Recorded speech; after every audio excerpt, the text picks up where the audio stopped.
Bonjour chers auditeurs de l'ODJ Média, notre chroniqueur de l'ODJ, Ahmed Nagy, partage son avis et sa réflexion, dans un article qu'il a intitulé « Les campus américains comme du temps de la guerre du Vietnam », qu'on écoutera ensemble dans ce podcast.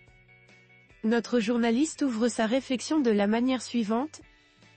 Les universités américaines sont en pleine ébullition, secouées par des mouvements de protestation estudiantins contre la guerre à Gaza. La police est même intervenue brutalement, sur le campus de l'université de Columbia, à New York, le 22 avril, pour disperser les manifestants.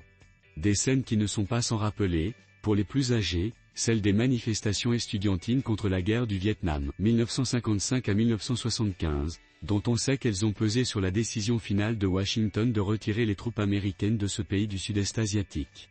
La Maison-Blanche s'inquiète, de toute évidence, de l'ampleur prise par ce mouvement estudiantin pro-palestinien et son activisme débordant, à quelques 6 mois des élections présidentielles. Une porte-parole de l'administration Biden, Karine Jean-Pierre, a souligné, le 24 avril, l'importance de la liberté d'expression et du débat au sein des campus universitaires, tout en dénonçant la rhétorique de la haine. Notre chroniqueur enrichit son discours ainsi. La pression de l'aile progressiste, le Parti démocrate, est conscient de la fragilité de sa situation actuelle. Au moment où le candidat républicain, Donald Trump, mobilise ses fervents sympathisants pour un retour en fanfare à la Maison-Blanche, l'élite dirigeante du Parti démocrate doit faire face à la frange la plus progressiste de sa base et une part non négligeable de ses jeunes militants, qui ne partagent pas du tout son tropisme pro-israélien. Si ces derniers, écœurés par le soutien militaire et financier de l'administration Biden à un Israël en pleine folie génocidaire à Gaza, venaient à bouder les bureaux de vote, le 5 novembre, la perspective de perdre les élections présidentielles devient plus que probable. Le président américain, Joe Biden, est donc pris entre le marteau et l'enclume. Pas question de cesser d'envoyer des armes à Israël, au risque de se mettre à dos le lobby juif, sans l'appui duquel aucun politicien américain ne pourrait faire carrière ou la préserver. Il n'est plus possible, non plus, d'ignorer les signaux de réprobation émis par la frange pro-palestinienne de la base électorale du Parti démocrate. Un fascisme banalisé. L'administration Biden a cru, à un moment, pouvoir jouer la carte de l'opposition israélienne au Premier ministre Benjamin Netanyahou, avant de se rendre compte que ce n'était que les deux faces d'une même pièce.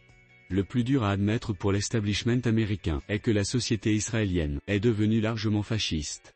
Israël a non seulement perdu sa capacité de dissuasion auprès de son voisinage hostile au Moyen-Orient, la chétive réaction de Tel Aviv à la frappe iranienne du 14 avril l'ayant clairement démontré, mais elle entraîne, par ailleurs, les États-Unis dans sa déchéance militaire et morale. L'incapacité de l'Ukraine, armée par les États-Unis, à ébranler la Russie poutinienne, a été une première gifle infligée à Washington. Celle d'Israël de venir à bout du Hamas et des autres factions du mouvement de résistance palestinienne dans la bande de Gaza en a été une autre. L'auteur conclut son article en ces mots. Nouvelle règle du jeu, et quand des missiles balistiques iraniens à haute vélocité parviennent à déjouer les défenses contre-aériennes israéliennes, pourtant renforcées par le meilleur de l'arsenal américain en la matière, Washington comprend que toute aventure militaire dans le détroit de Taïwan risque fort de se terminer par un désastre.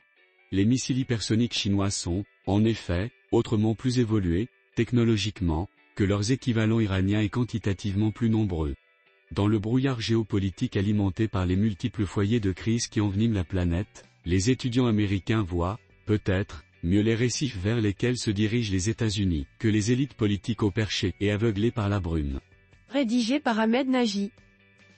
Merci d'avoir écouté ce podcast de l'ODJ Média. N'hésitez surtout pas à nous suivre sur nos réseaux sociaux, Instagram, Facebook, TikTok, LinkedIn et Twitter.